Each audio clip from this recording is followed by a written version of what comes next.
तीसरा जो होगा शी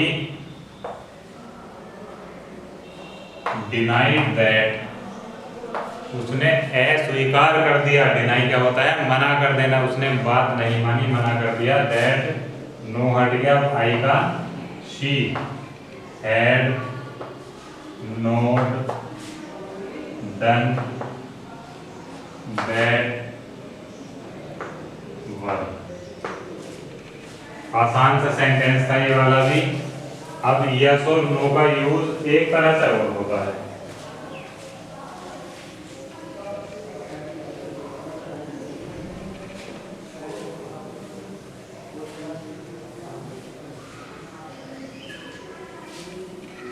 हुआ इतना? देखो, अब यस और नो का यूज एक तरह से और होता है। वो क्या है?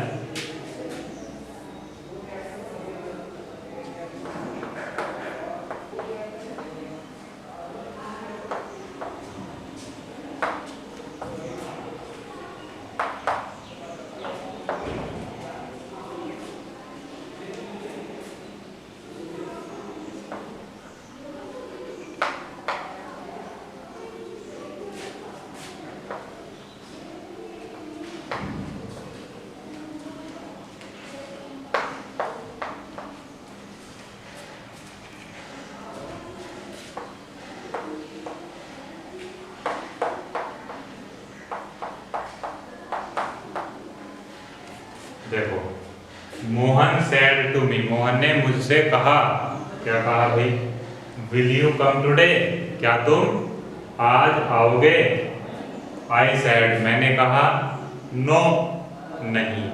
तो ये बात या कन्वर्सेशन या डायलॉग वाला सेंटेंस कहलाता है। कभी कभी आता है, लेकिन समझ लेंगे ध्यान से। छोटा सा सेंटेंस है केवल। ऊपर वाला सेंटेंस तो बड़ी आसानी से बना लेंगे। इंटेरोगेटिव वाला नियम लगा देंगे। ऊपर इंटेरोगेटिव है तो मोहन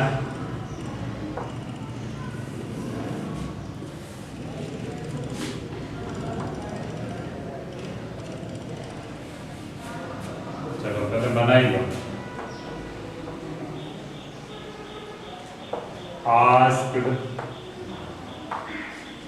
मी, ठीक है बात? Asked me. कंजंक्शन क्या लगाते हैं? हेल्पिंग वर्ब अगर पहले है तो इफ। अब सब्जेक्ट किधर और वर्ब किस तरफ?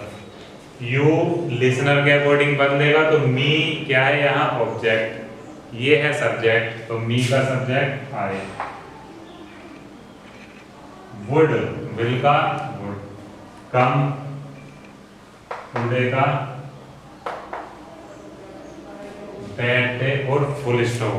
समझे बात? अब मेन बात है इस बयान। देखो, मोहन ने मुझसे पूछा या मुझसे कहा था ये बात, क्या तुम आज आओगे?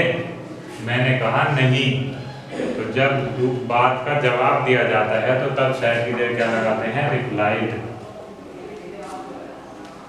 या आंसर्ड। ठीक है, दो शब्द हैं। जब इसकी बात का जवाब दिया है, आई का सब्जेक्ट तो है ना, मैंने कहा नहीं, जवाब दिया जा रहा है तो रिप्लाइड या आंसर्ड। दोनों में से कोई सा भी एक शब्द लगा सकते हैं। तो आई रिप्लाइड या I answered in the negative. ठीक है बात? अगर नो लिखा हुआ है तो क्या लिखेंगे? In the negative. यही बात मैं बता रहा था। नो लिख कर जब मैंने मिटा दिया था वो, कि चलो सेंटेंस में बता देंगे। नो आता है तो इन द नेगेटिव, यस अगर आता है तो इन द अफर्मेटिव। ठीक है, यानी कि इस नो की जगह ये आना है। दूसरा सेंटेंस, यस अगर आ जाता है लिखा हुआ, she said to him, can you solve this sum? अब देखो बात, उसने पूछा उससे, क्या तुम सोल्व कर सकते हो दिस सम? यह सवाल, गणित के सवाल को कहते हैं सम। अब जवाब दिया जाएगा तो कौन है? लिसनर आता है पहले। अब क्या लिखेंगे? हिम का ही सैड उसने कहा, क्या कहा, यस, उसने कह दिया भाई हाँ कर सकता हूँ। तो अब क्या है, ये डायलॉग हो गया। देखो उसने पूछा उससे, फिर उसने जवाब दिया है, तो इसलिए इसे डायलॉग कहते हैं या कन्वर्सेशन वाला। तो ऊपर वाला सेंटेंस पहले बनाएंगे, शी आस्क्ड हिम।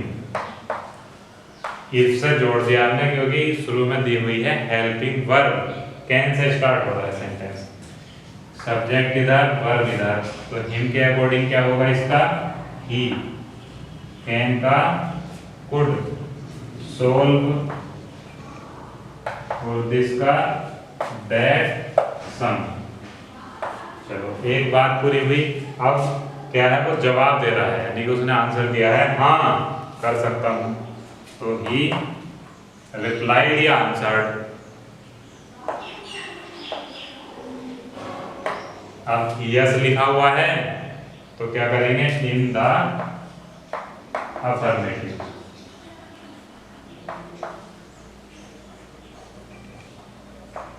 ठीक है बात, केवल ये 2 सेंटेंस बताने बाकी रह गए थे।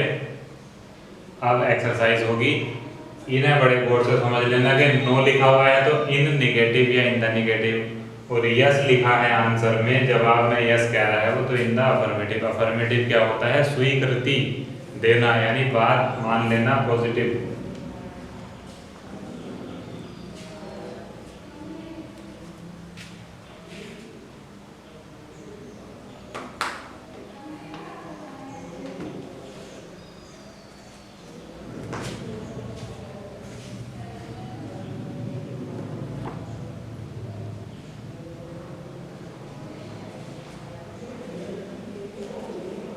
एक्सरसाइज है, देखो अब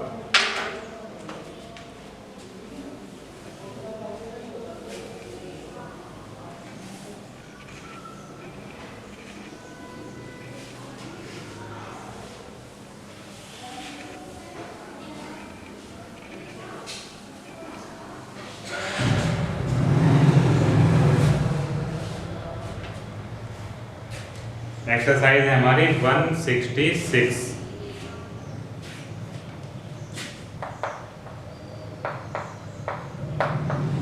ठीक है बात, इसका पेज नंबर है 168, यानी 2 पेज नंबर आगे हैं केवल। 166 एक्सरसाइज है 168 पेज नंबर पर।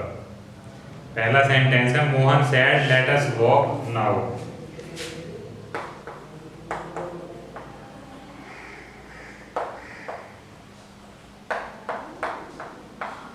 लेट अस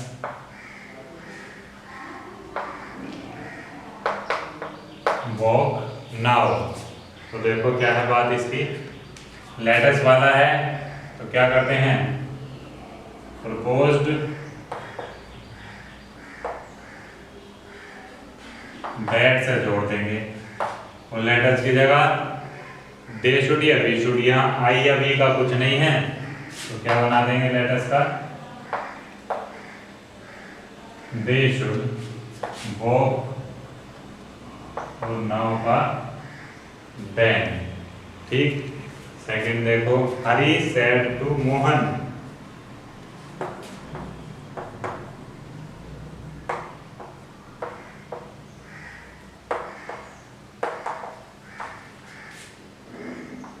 इन्वर्टेड कोमास में है, लेट अस प्ले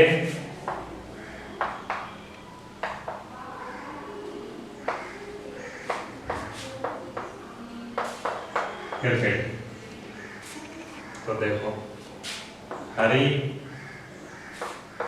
सैड की जगह तो लगा दिया प्रपोज्ड, और ये बात बड़ी खास ध्यान रखनी है, अगर टू दिया है तो टू लिखेंगे कंजंक्शन दैट, और आई या वी का नहीं है यहाँ भी, तो लेट अस की जगह दे शुड, और प्ले क्रिकेट ऐसे लिख दिया, फुल स्टॉप।